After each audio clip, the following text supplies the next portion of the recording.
Hello दोस्तों, YouTube math मस्ती channel पर आपका स्वागत है। और मैं आपके लिए आज एक महत्वपूर्ण टॉपिक जो कि आप देख सकते हैं, आप बोर्ड पे है।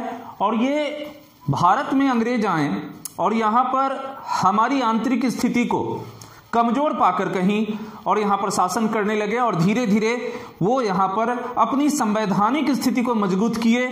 यहाँ पर विभिन्न पदों का सृजन किया और नए नए पद बनाए। और उसमें आप देख सकते हैं कि बंगाल के गवर्नर के पद के रूप में आपको यहाँ पे रॉबर्ट क्लाइव, और फिर बंगाल के बाद में बंगाल के गवर्नर जनरल, फिर उसके बाद भारत के गवर्नर जनरल, भारत के वायसराय, और फिर स्वतंत्र भारत के गवर्नर जनरल। इन रूपों में यहाँ पर विभिन्न एक्टों के तहत पद को सृजित किया, पद बनाए और उसके अनुसार इनके द्वारा कार्य किया गया। तो दोस्तों, सबसे पहले यह महत्वपूर्ण टॉपिक जो कि बार बार परीक्षाओं में आपके लिए लाए जाते हैं, विभिन्न परीक्षाओं में इससे जुड़े हुए प्रश्न आते हैं, इसीलिए मैं यह महत्वपूर्ण टॉपिक आपके लिए लेकर आया हूं। तो सबसे पहले मैं चाहूंगा कि आप इस बोर्ड पर बनाए हुए चार्ट, जो मैंने ये चार्ट आपके लिए बनाया है स्पेशल, इस चार्ट को सबसे पहले स्क्रीनशॉट ले लें, क्योंकि इस पर मैं फिर बाद में बहुत सारे अंकित करूंगा मार्कर से, तो फिर वह हट सकते हैं, इसलिए मैं हट रहा हूं। आप चंद सेकंड में स्क्रीनशॉट सबसे पहले ले लें। ओके, बिल्कुल आप स्क्रीनशॉट ले लें। हां,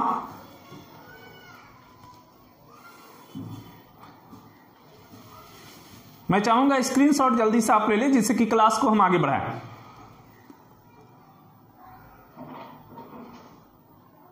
स्क्रीनशॉट हो गया होगा। अब मैं आता हूं बोर्ड पे।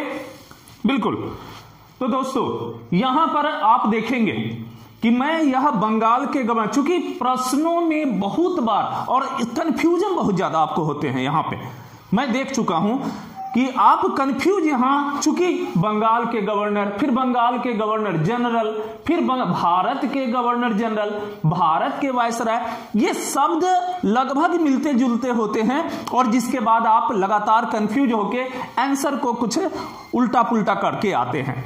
तो होता क्या है यहां पर, जो मिलते जुलते शब्द हैं। तो चलिए हम आते हैं अब मुख्य टॉपिक पर। जैसा कि आप जानते हैं कि 1600 ईस्वी में ईस्ट इंडिया कंपनी की भारत में स्थापना हुई और ब्रिटेन से वे स्वीकृति लेकर यहां पर व्यापार करने के लिए आए थे। और यहां पर आए, भारत की आंतरिक स्थिति काफी उस समय में, राजनीतिक स्थिति या फिर कहें यहां पर जो मुगल बादशाह थे वो भी कमजोर थे, और जिसके वजह से छोटे छोटे प्रांत बने हुए थे और सभी स्वतंत्र शासन कर रहे थे, और उनकी आंतरिक कमजोरी का लाभ उठाकर अंग्रेज यहां भारत में है शासन करने लगे। सबसे पहले उनका केंद्र बना बंगाल। और आपको बताते चले, बंगाल में प्लासी की लड़ाई 1757 में, और उसके बाद बक्सर की लड़ाई। इसके बाद पूरे बंगाल पर उन्होंने अपना कब्जा लगभग समझ लिया। और उसके बाद बंगाल के गवर्नर के रूप में 1700 रॉबर्ट क्लाइव, आप देख सकते हैं एक नंबर में मैंने दिया है बंगाल के governor Robert Clive. Robert Clive 1757 की प्लासी की लड़ाई में आपको उनके प्रयास से है सो पूरे तरीके से प्लासी की लड़ाई में विजय मिली थी, और रॉबर्ट क्लाइव की बहुत बड़ी भूमिका थी इसमें। रॉबर्ट क्लाइव किस चतुराई से मीर जाफर को फुसलाकर और सिराजुद्दौला के विरुद्ध किए थे, और वो कहानी मैं आपको है सो बता चुका हूं। तो वो वहां पर रॉबर्ट क्लाइव के कारण आपको बंगाल में प्लासी की लड़ाई में विजय मिली थी, जिसके वजह से अंग्रेज, जो ब्रिटिश सरकार वहां थे, उनके नजर में रॉबर्ट क्लाइव एक अच्छे व्यक्ति, एक कुशल प्रशासक नजर आ रहे थे। और उसके बाद, चूंकि प्लासी की लड़ाई के बाद, ये आप देख रहे हैं 1757 से 1760, प्लासी की लड़ाई 1757 में हुई थी और 60 में रॉबर्ट क्लाइव की वापसी हो चुकी थी और वह पुनः ब्रिटेन जा चुके थे। तो ब्रिटेन वापस जा चुके थे, लेकिन उसके बाद बक्सर का, आप जानते हैं कि 1764 में बक्सर का युद्ध हुआ था, और इनका दूसरा पीरियड जो है रॉबर्ट क्लाइव का, वह 1765 से लेकर 1767 का है। तो ये दूसरे पीरियड में पुनः ब्रिटिश सरकार की नजर में एक अच्छे प्रशासक के रूप में यह नजर आ रहे थे, और उन्हें पुनः वहां भेजा गया। कहां? बंगाल में। चूंकि अभी अंग्रेजों की नजर में बंगाल एक महत्वपूर्ण केंद्र था और बंगाल पे उनके पूरे पकड़ हो चुके थे, तो उनका सबसे पहला प्रयास था कि बंगाल में अपने प्रशासन को स्थापित करना।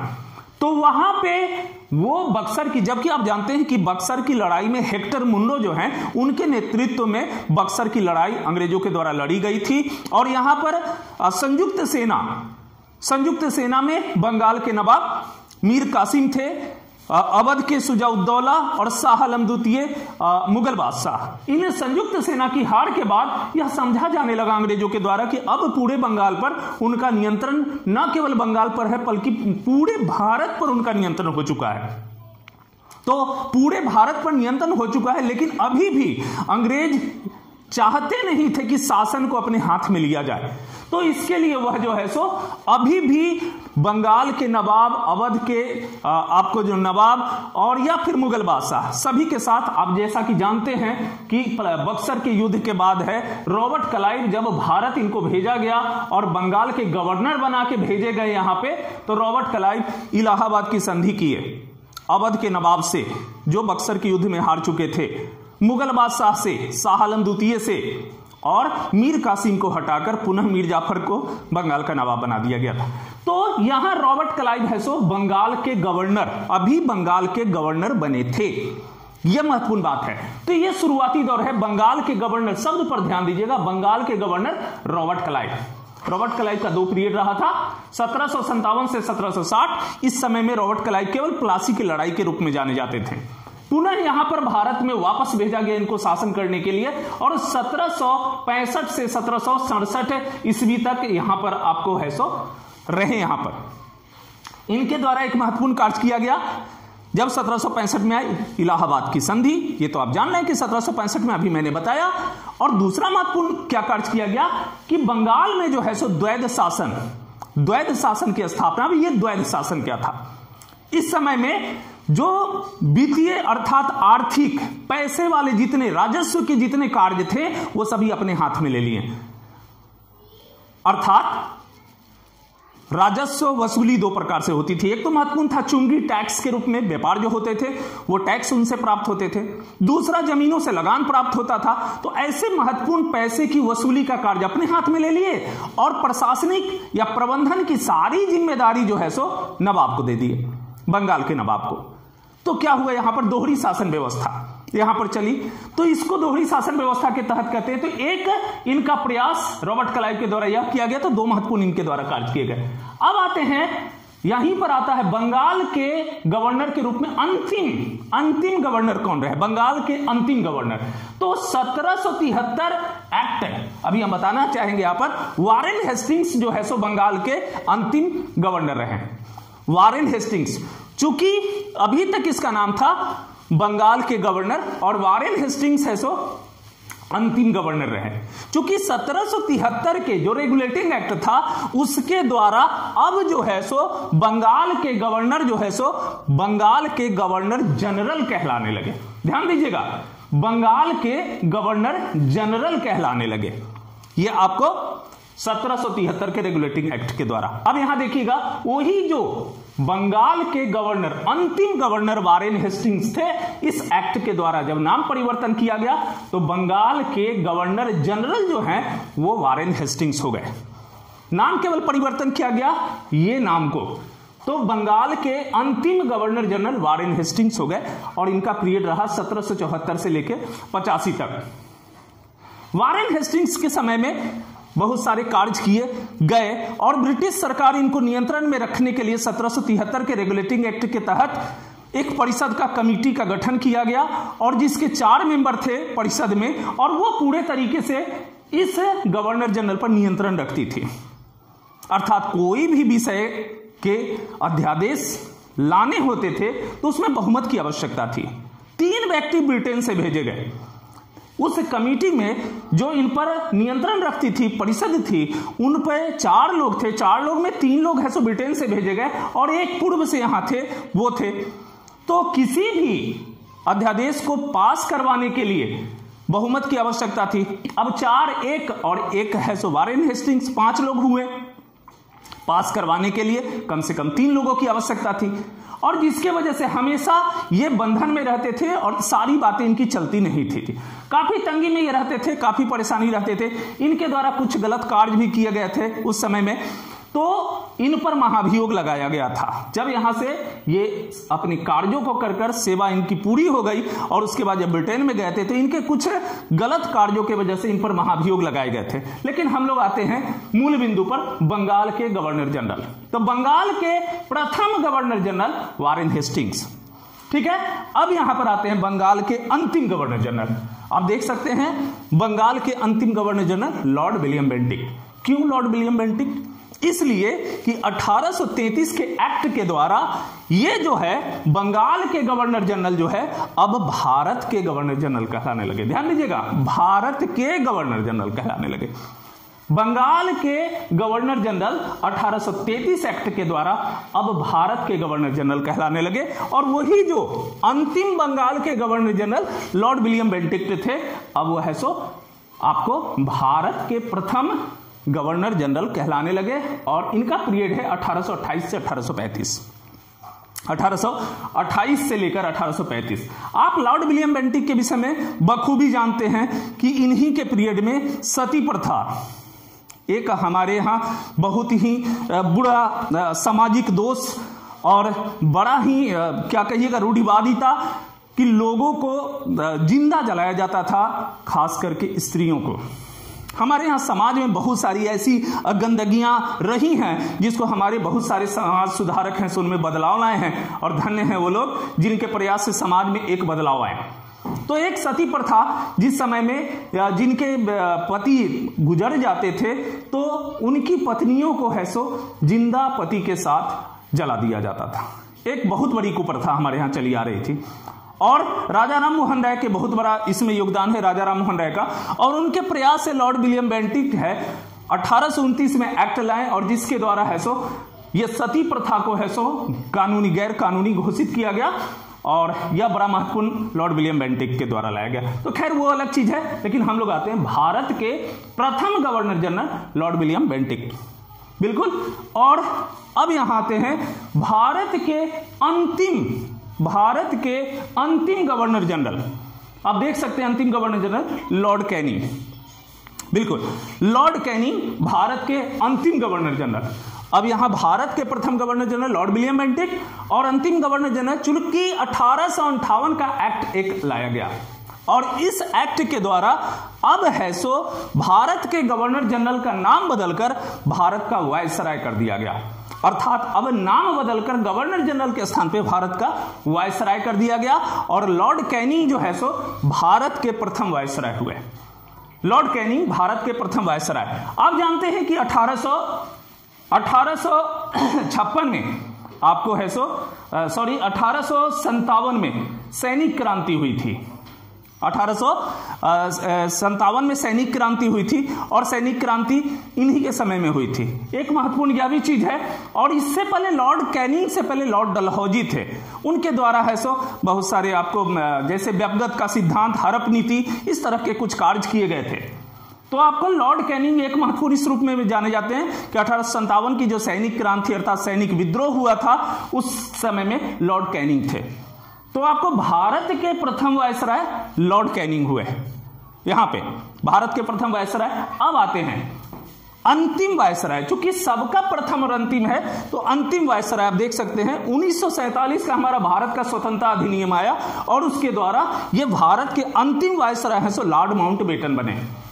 लॉर्ड माउंटबेटन, आप जानते हैं लॉर्ड माउंटबेटन को, उन्हीं के द्वारा उन्हीं की योजना में माउंटबेटन योजना के अंतर्गत हमारा देश जो है सो आजाद हुआ था।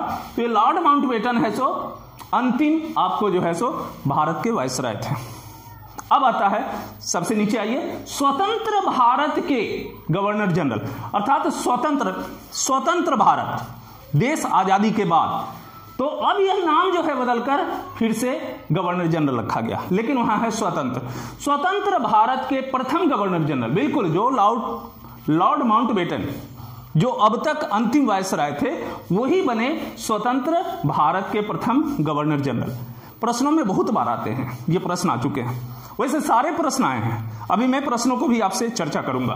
तो लॉर्ड माउंटबेटन स्वतंत्र भारत के प्रथम गवर्नर जनरल लॉर्ड माउंटबेटन, उनका समय है 1947 से 48 में, और 21 जून 1948 को वो त्यागपत्र दिए और ब्रिटेन वापस चले गए। अब त्यागपत्र के बाद भारत के माउंटबेटन के त्यागपत्र के बाद, माउंटबेटन के त्यागपत्र के पश्चात सी राजगोपालाचारी, ये सी राजगोपालाचारी है, वो स्वतंत्र भारत के प्रथम भारतीय गवर्नर जनरल, बहुत बार परीक्षाओं में आया है, स्वतंत्र भारत के प्रथम भारतीय गवर्नर जनरल सी राजगोपालाचारी। और इनका पीरियड रहा है 21 जून से लेकर 1948, जब ये त्यागपत्र दे दिए 21 जून 1948 से लेकर 26 जनवरी 1950, अर्थात देश जिस समय में हमारा अब गणतंत्र हुआ और संविधान हमारे देश में लागू हुए, तब तक ये सी राजगोपालाचारी रहा। तो दोस्तों बहुत ही इंपॉर्टेंट और बहुत ही महत्वपूर्ण आपको ये मैं टॉपिक लेकर आया हूं। फिर से एक बार आप देखिएगा। अब आपसे प्रश्न है, प्रश्न पहला कि बंगाल के प्रथम गवर्नर, बिल्कुल बंगाल के प्रथम गवर्नर कौन हुए? Robert Clive. Robert Clive Bengal के प्रथम गवर्नर। बंगाल के अंतिम गवर्नर, बिल्कुल वारेन हेस्टिंग्स, अंतिम गवर्नर। फिर आते हैं बंगाल के प्रथम गवर्नर जनरल। गवर्नर जनरल कहां के? बंगाल के। बंगाल के प्रथम गवर्नर जनरल, वही जो बंगाल के अंतिम गवर्नर थे, वही बंगाल के प्रथम गवर्नर जनरल बने, बिल्कुल वारेन हेस्टिंग्स। फिर आते हैं बंगाल के अंतिम गवर्नर जनरल, बिल्कुल लॉर्ड विलियम बेंटिक्ट। बंगाल के अंतिम गवर्नर जनरल लॉर्ड विलियम बेंटिक्ट। फिर वही विलियम बेंटिक्ट, अब बंगाल का नाम हटाकर भारत कर दिया गया। भारत के प्रथम गवर्नर जनरल, भारत के प्रथम गवर्नर जनरल कौन हुए? लॉर्ड विलियम बेंटिक्ट, बिल्कुल लॉर्ड विलियम बेंटिक्ट। और भारत के अंतिम गवर्नर जनरल, भारत के अंतिम गवर्नर जनरल लॉर्ड कैनिंग, बिल्कुल लॉर्ड कैनिंग। इसलिए कि अब जो है भारत के गवर्नर जनरल का नाम बदल के भारत का वायसराय कर दिया गया। तो भारत के प्रथम वायसराय, जो कि भारत के अंतिम गवर्नर जनरल थे, वही भारत के प्रथम वायसराय बने लॉर्ड कैनिंग, लॉर्ड कैनिंग। अब आइए अंतिम वायसराय, भारत के अंतिम viceroy Lord Mountbatten, Lord Mountbatten Bharat के अंतिम वायसराय। अब देश आजाद हो चुका है और आया स्वतंत्र भारत के प्रथम गवर्नर जनरल, स्वतंत्र भारत के प्रथम गवर्नर जनरल, बिल्कुल लॉर्ड माउंटबेटन, लॉर्ड माउंटबेटन। अब माउंटबेटन त्यागपत्र 21 जून 1948 को त्यागपत्र देके ब्रिटेन चले गए। उनके स्थान पर बनाए गए सी राजगोपालाचारी, जो कि भारतीय थे।